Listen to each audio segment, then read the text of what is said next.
Datuk Yang Dipertua, Yang Berhormat daripada Rantau Panjang menyentuh mengenai usaha mengatasi masalah keruntuhan moral, apa yang dikatakan keruntuhan moral khususnya dalam menangani kes anak tidak setaraf. Antara inisiatif yang telah dilaksanakan oleh Kementerian untuk mengatasi masalah ini ialah penubuhan sebanyak 131 pasukan perlindungan kanak-kanak dengan 142 pusat aktiviti kanak-kanak, menyediakan perkhidmatan kaunseling di 208 pusat kaunseling di bawah Kementerian serta mewujudkan pusat remaja Cafe 18 dan Kuala Lumpur Crash Pad.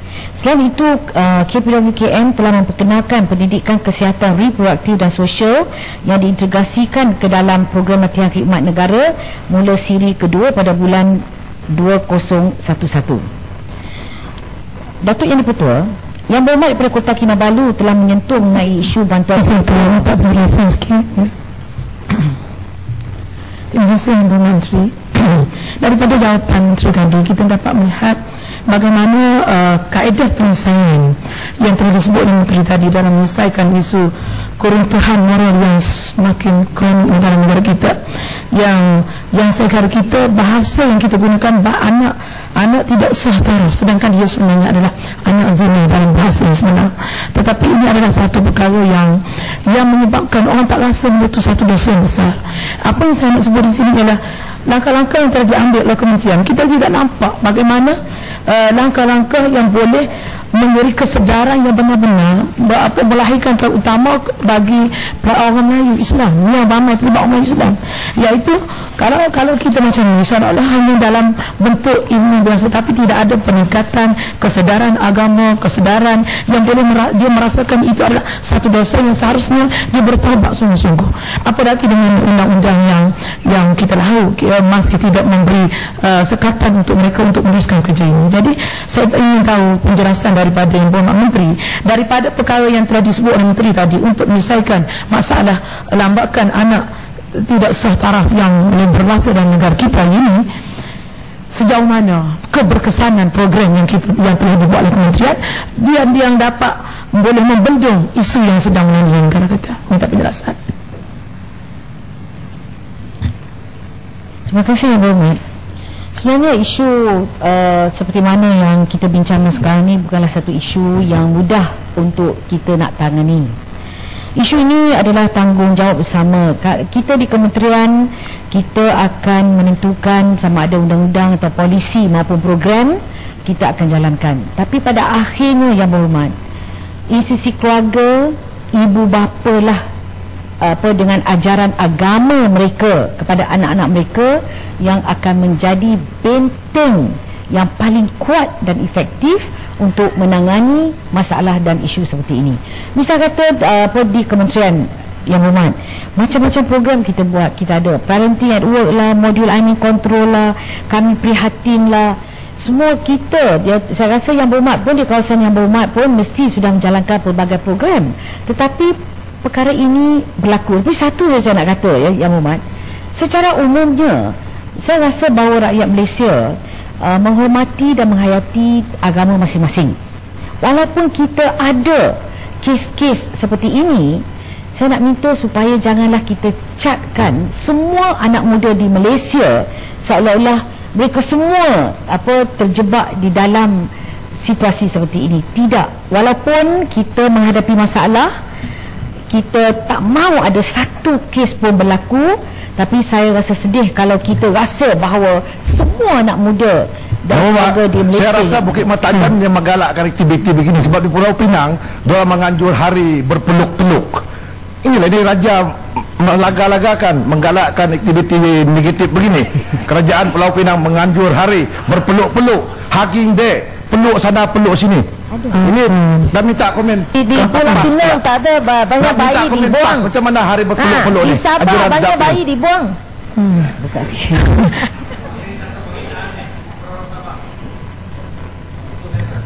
Minta komen PAS. Macam mana pandangan kerajaan Pulau Pinang menganjur hari berpeluk-peluk? Yang Ketua, saya di Pulau Pinang saya pun tidak tahu ada hari berpeluk-peluk. Ada ketua menteri Pulau Pinang yang hug sana hug sini. Saya cakap apa program hari berpeluk-peluk, hugging day dia kata. Yang dia sendiri yang dia reka, sabar. Dia reka. Dia memang Buat kerajaan pergi di Pulau Pinang. Pergi ke Sabah lah. Satu hari macam tu. Yang Bapak Menteri, saya ingin kita serius membincangkan ini adalah masa depan negara kita, iaitu yang disebut oleh Menteri tadi masalah peranan ibu bapa. Saya sangat setuju, tetapi kita berdepan hari ini dengan keruntuhan institusi keluarga yang cukup kronik. Bagaimana setiap 15 minit berlaku kes perceraian dalam negara kita. Begitu juga kita tengok bagaimana satu kajian dibuat dalam negara kita, lebih daripada 80% yang meninggalkan solat. Apa lagi satu kajian dapati lebih daripada 6 juta orang muda dalam negara kita berdepan dengan kecelaruan identiti. Ini adalah satu angka yang sudah tentulah kalau kita tidak mengambil tindakan yang serius, kita akan berdepan dengan keruntuhan moral rakyat yang begitu teruk akan datang. Dan apalagi lah dengan keruntuhan institusi keluarga. Dan di sinilah kita melihat kalau keluarga tu sendiri setiap 15 minit berlaku penceraian, kalau berlakunya keruntuhan setiap hari, berlakunya anak luar nikah, rogonya lebih daripada 10 kes hari, macam setiap 17 minit berlakunya kelahiran bayi yang tidak setara. Jadi macam mana apakah perkara ini boleh kita anggap perkara ini satu perkara yang boleh kita biarkan gini? Saya rasa bukan soal kita nak menduduk semua, tidak. Tapi kita kena bersama. Ini adalah satu masalah yang besar untuk masa depan kita. Minta pandangan bro. Yang Muhammad, saya setujulah apa yang Muhammad kata. Marilah kita bersama-sama buat program sekali, nak tak? Saya rasa eloklah apa yang berhormat daripada Kota Raja pun kita sekali boleh duduk berbincang macam mana kita nak bersama-sama. Saya setuju lah. Janganlah kita anjurkan program-program negatif seperti hari berpeluk-peluk tu, tak guna tu. Okey, betul-betul boleh saya sambung lagi ya? Okey, yang berhormat Perintah Panjang dan Bandar Kuching bangkitkan mengenai bayaran bantuan lewat diterima dan kaedah pemantauan yang dilaksanakan oleh kementerian melalui JKM.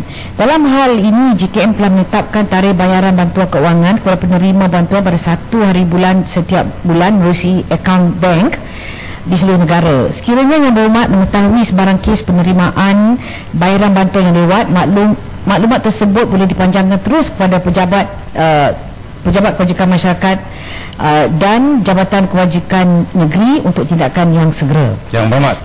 Kejap, saya habiskan ni dulu boleh tak? Yang berhormat Simpan Renggam juga membangkitkan mengenai kes di mana seorang ibu tunggal dari Simpan Renggam yang bekerja di kilang dengan gaji asas hanya 540 sebulan, akan tetapi perlu menanggung 5 orang anak yang semuanya masih di bawah umur 18 tahun, tidak layak menerima bantuan maksimum 450. Untuk makluman yang berhormat, bantuan kanak-kanak diberikan kepada keluarga yang mempunyai kanak-kanak berumur di bawah 18 tahun. Bagi kes yang dimaksudkan, ibu tunggal tersebut hanya mempunyai 3 orang anak di bawah umur 18 tahun. Itulah sebabnya saya dimaklumkan Pejabat Kebajikan Masyarakat Daerah Keluang telah meluluskan bantuan kanak-kanak hanya 300 sebulan kepada keluarga mulai Ogos 2011. Terima kasih Datuk Yang Lebih-Tua. Terima kasih Yang Berhormat Menteri kerana memberi laluan. Soal kelewatan memang ia berlaku, Datuk Yang Menteri. Tapi sebelum itu saya ingin mengucapkan tahniah kepada Yang Berhormat Menteri kerana Menteri yang paling terdekat dengan masyarakat. Itu kenyataan yang betul. Menteri selalu turun padang di Sabah, misalnya berdekatan dengan masyarakat yang banyak meluahkan masalah-masalah sosial. Bukan saja Rantau Panjang, tapi soal kelewatan pembayaran ni, YB Menteri, di Sabah kita mengetahui melalui surat-surat khabar, interview kepada warga-warga tua ini. Bukan saja kelewatan, tetapi ramai mereka yang dulunya menerima bantuan ini telah dibatalkan. Jadi orang-orang seperti ini berjumpa dengan wakil rakyat. Apa wakil rakyat yang boleh buat? Ini sebenarnya dalam jagaan kementerian dan Jabatan Kebajikan Negeri. Saya tidak tahulah bagaimana hubungan kementerian yang berhormat dengan Kementerian Kebajikan Negeri itu diselaraskan ataupun tidak. Karena pembayaran itu agak berlainan.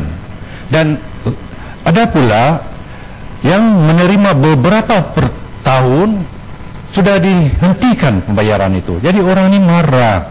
Jadi saya minta kalau yang berhormat tolong penjelaskan kenapa mereka ini dihentikan. Ya Muhammad, sebenarnya kalaulah nak ikut hati kami di JKM dan kementerian, kita memang nak bantu sampai akhir hayat lah, sebanyak mana yang mungkin. Tetapi malangnya kita tidak mempunyai kemampuan seperti itu, pertama. Keduanya, kita bukan dengan izin, we are not a welfare state, ya, walaupun kerajaan kita amat prihatin tentang isu-isu kebajikan. Secara prinsipnya yang berhormat, dulu tiap-tiap kes kebajikan hanya untuk 6 bulan, membantu sementara keluar daripada kepompong kemiskinan, keluarga nanti bantu dan lain-lain, supaya kita dapat menggunakan peruntukan yang diberi untuk membantu yang lain. Tetapi pada realitinya yang berhormat, apabila kita dah bagi welfare aid dengan izin kepada mana-mana penerima, apabila kita terpaksa memberhentikan kerana kaedah-kaedah kelayakannya telah ditemui. Misal kata ada anak dalam keluarga tu sudah bekerja, misal kata dah PAS, jadi seorang accountant ke doktor ke apa, jadi anggapan kita kena bantulah ibu yang miskin ni. Tetapi realitinya itu tidak berlaku. Malah pada hari ini yang berhormat, kita dulu 6 bulan, now setahun. Saya dah tahu dah di mana-mana saya pergi bila saya turun, di antara isu yang selalu saya dengar bila ada kes-kes yang kita berhenti.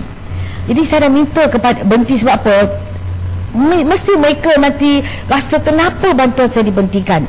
Jadi untuk pihak JKM, saya dah minta supaya mana kes dah kita bantu, terutama tapi kalau kes terlantar semua yang berhormat, kita tidak stop. Cuma kes yang kita berhenti, daripada maklumat yang saya dapat, bila ada orang dalam keluarga tu boleh membantu penerima kita. Sebab apa? Duit yang kita agihkan untuk penerima itu, kita nak bagi dekat keluarga yang lain. Itu dia prinsip dia. Tapi yang berhormat, saya tahu, memang saya tahu, inilah isu yang paling besar. Mana-mana saya pergi, saya dengar selalu ada komplain, kenapa nak berhenti. Jadi sebab tu kita berhati-hati juga. Kes mana yang kita nak beri, terutama kes baru, kita cek betul-betul sama ada dia layak atau tidak. Tapi insya-Allah lah di mana yang bawah program Karisma yang ada pada hari ini, iaitu Productive Welfare dengan izin, kalau kita terpaksa berhentikan pun, kita ada program lain yang untuk membantu mereka keluar daripada kepompong kemiskinan. Yang hormat, itu saya setuju yang hormat. Kriteria syarat yang hormat itu saya setuju 100%. Tapi apa yang kes-kes yang mengenal kepada saya yang berhormat, ada kes-kes yang genuine. Anaknya oku, dia laki bini tak ada kerja, lagi keluar di newspaper. Jadi masyarakat ni kenapa dihentikan? Ada kes ni. Kalau boleh yang buat saya antar kes ini termasuk keratan surat kabar tu yang diorang kena interview tu. Ya. Okey, Yang Berhormat, no problem. InsyaAllah Yang Berhormat boleh, kalau boleh jumpa saya lepas ni, ataupun bagi nama-nama tu, saya akan tentukan.